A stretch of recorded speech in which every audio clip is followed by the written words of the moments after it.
conversion we're going to take a look at was released directly by Mastertronic. It's not a re-release. They seem to have had some kind of agreement with Namco, released several of their games. You may recall me reviewing Bosconian not so long ago. And this is a conversion of the sequel to Galaga, which is called Gaplus. So let's check it out.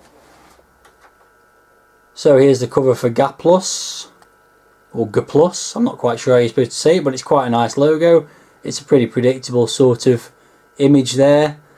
Spaceship and another spaceship.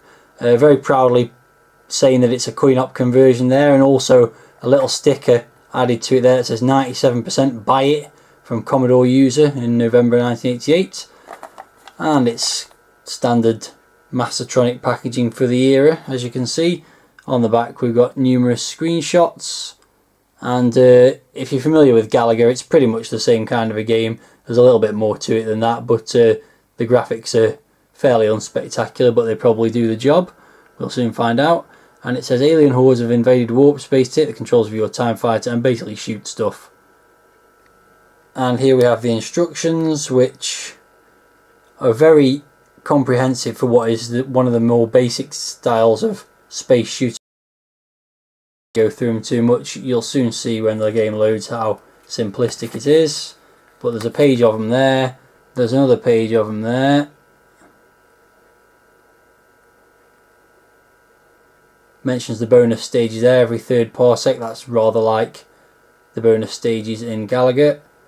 And loading instructions, there's not even any controls I don't think, it's just pretty obvious it's left, right and shoot. And there's some foreign language instructions there as well. Well, here's a rarity for a Mastertronic game. This one has not only a loading screen but loading music, as you can probably hear. It's quite familiar music. I'm not sure if I just recognise it from loading it previously or if it's actually been used on another game, but as you can see we've got the Namco Mastertronic logos in the bottom right there, the Gaplus logo, and you can see it's by Ash and Dave. And we've also got a spaceship shooting a laser and a kind of a cool little sound level thing bouncing up and down on the right hand side there. So yeah, pretty good presentation thus far.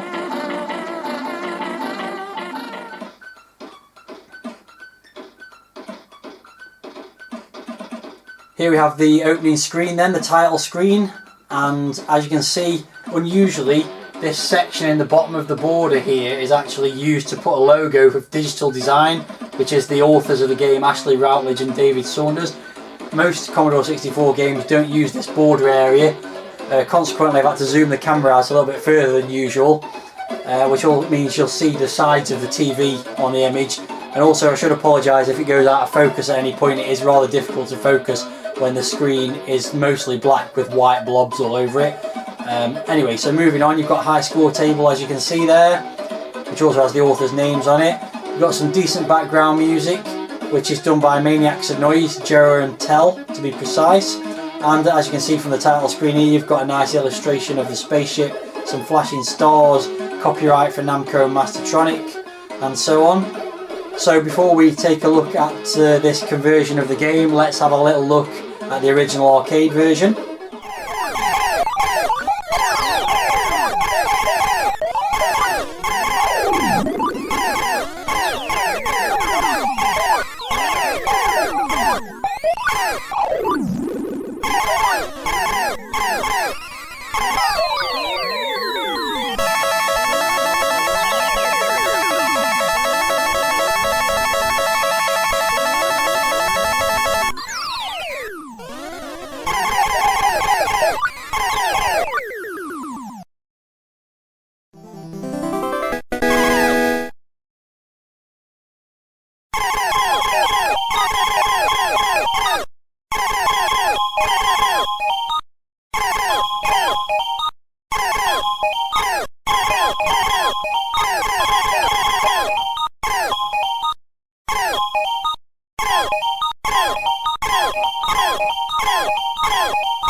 Okay, so that was the arcade version.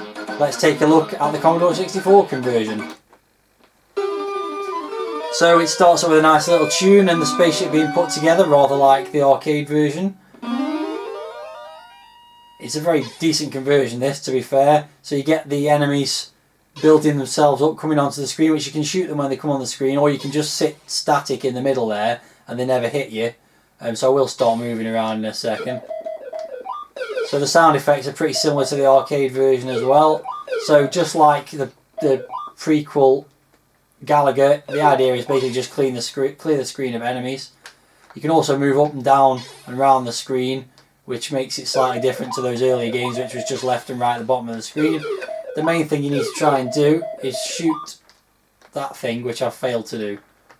It wasn't a very good example.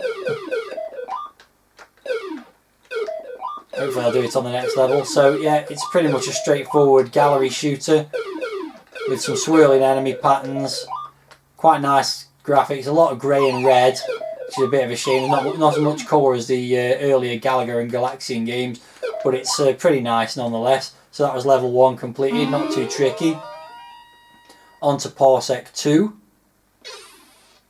And it's more of the same. Again, you can pretty much sit in the middle if you want to.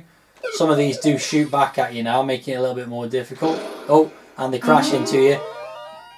That was pretty terrible on my part because I knew exactly where that was going.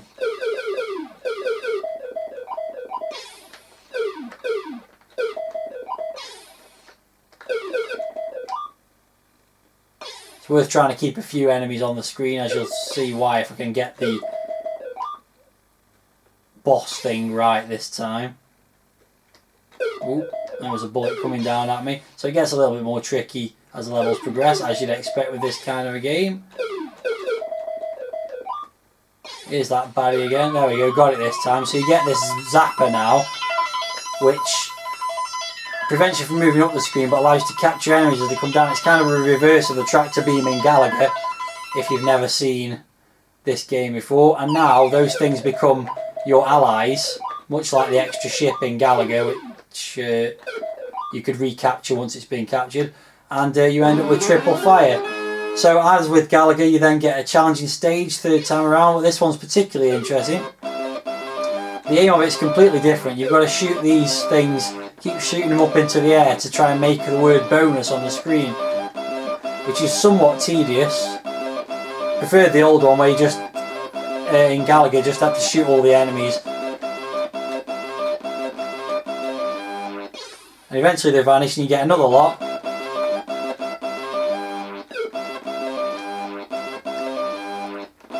So a bit strange, but there you go. That's what you have to do. You gradually get lower and eventually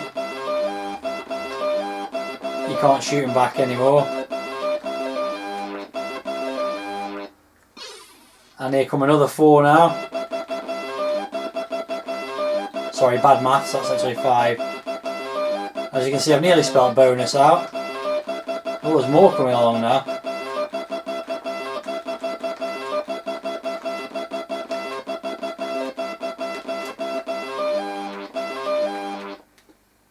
And I've earned lots of points from that, 18,100 to be precise. And on it goes with a little tune.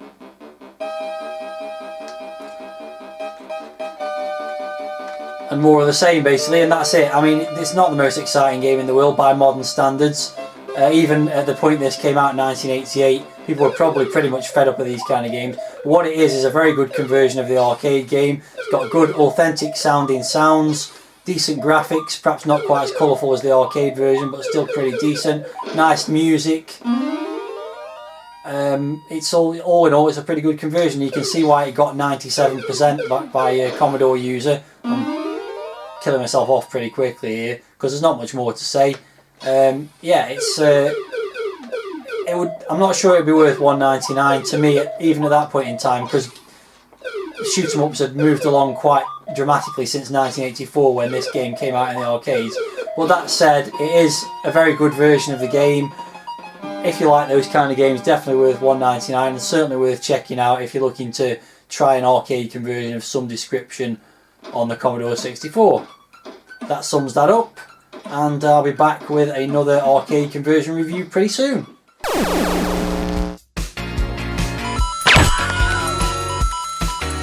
If you only knew the power of the dark side. 2, 1, 0.